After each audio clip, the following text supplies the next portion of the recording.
بسم اللہ الرحمن الرحیم۔ بھائیو، اس کی کچھ نشانیاں جیسا کہ مسند احمد میں ہے،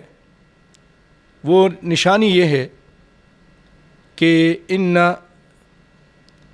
امارۃ لیلۃ القدر انہا صافیہ، لیلۃ القدر کی جو رات ہے، شب قدر، یہ صاف ستھری رات ہوتی ہے، بلجتن، ایسی روشنی والی رات ہوتی ہے، ضوء اس کے معنی ہے، کأن فیہا قمرا ساطعا، ایسا کہ جیسے چاند اس میں چمک رہا ہے، ساکنتن ساجیتن،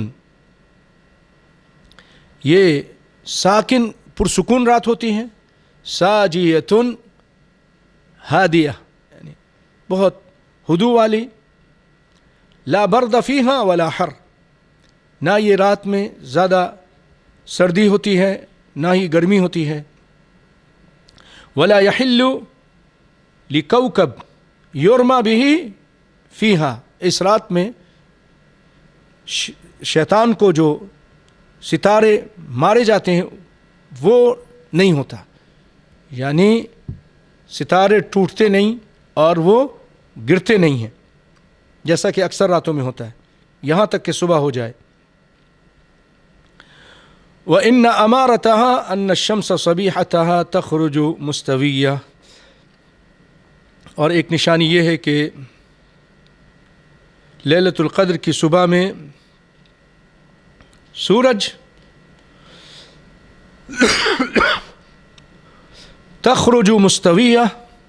لیس لہا شعاع، وہ جب نکلتا ہے اس کی شعاعیں نہیں ہوتی، تیز شعاعیں، عام دنوں میں آپ دیکھیں گے تو دیکھا نہیں جاتا، لیکن اس دن صبح صبح جب یہ نکلتا ہے ایک نشانی ہے، اور بہت سارے لوگوں نے اس کی تصویر بھی کھینچی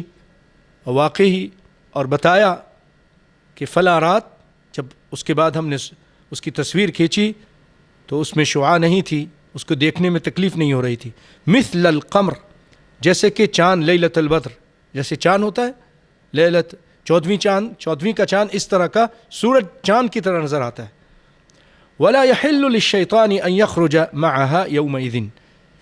اور شیطان کے لیے یہ حلال نہیں ہوتا کہ اس دن وہ سورج کے ساتھ، یعنی جب عام طور پہ کیا ہوتا ہے، جب بھی سورج نکلتا ہے تو شیطان اپنے سینگ کو اس کے آگے کر دیتا ہے تاکہ سورج کے پوجا کرنے والے وہ کیا ہو جائے کہ وہ شیطان کی پوجا کرنے والے بن جائیں۔ ڈوبتے ہوئے بھی ایسا کرتا ہے، اسی لیے ہمیں اسلام نے اس کے طلوع ہوتے ہوئے اور اس کے ڈوبتے ہوئے آپ صلی اللہ علیہ وسلم نے نماز پڑھنے سے منع کیا، وہ نماز جس کا کوئی سبب نہیں۔ تو اس صبح، اس دن جب سورج نکل رہا ہوتا ہے تو شیطان کے لیے جائز نہیں ہوتا، وہ نہیں کر سکتا کہ وہ اپنے سینگوں کو وہاں لے کر آئے اور سورج کے نکلتے ہوئے اپنے سینگوں کو اس کے سامنے کر دے۔ اس کو مسند امام احمد نے اپنی مسند میں بیان کیا ہے، اس کی سند حسن ہے، اور اس کے متن میں جسے کہتے ہیں محدث وفی المتن غرابۃ، اس کی متن میں ایک غرابت ہے۔ تو یہ بھائیو، لیلۃ القدر سے متعلق آپ کے سامنے یہ حدیث بیان کی، آخری ایک حدیث بیان کر کے، اور اس کی نشانیاں بیان کی، آخری حدیث بیان کر کے میں اپنی بات کو سمیٹتا ہوں۔ حدیث شریف میں ہے اور بخاری شریف کی روایت ہے کہ کان النبی صلی اللہ علیہ وسلم اذا دخل العشر،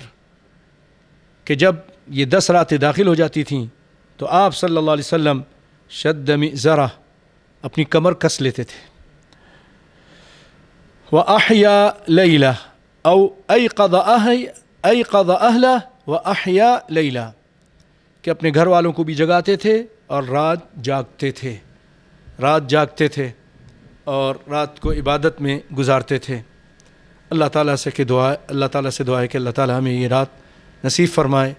اور رب العالمین اس کی رحمتیں اور برکتیں اس کو سمیٹنے کی توفیق عطا فرمائے، اور ان لوگوں میں سے کر دے جن کے بارے میں کائنات کے امام صلی اللہ علیہ وسلم نے خوشخبری دی، من قام لیلۃ القدر ایمانا واحتسابا غفر له ما تقدم من ذنبه، جو لیلۃ القدر کو ایمان کے ساتھ اور ثواب کی امید کے ساتھ قیام کرتا ہے، عبادت کرتا ہے، اللہ تعالیٰ اس کے پچھلے سارے گناہوں کو معاف کر دیتے ہیں۔ اے اللہ ہمارے گناہوں کو معاف فرما دے اور ہم سے رمضان کی عبادتوں کو قبول فرما۔ وآخر دعوانا ان الحمد للہ رب العالمین، والسلام علیکم ورحمۃ اللہ وبرکاتہ۔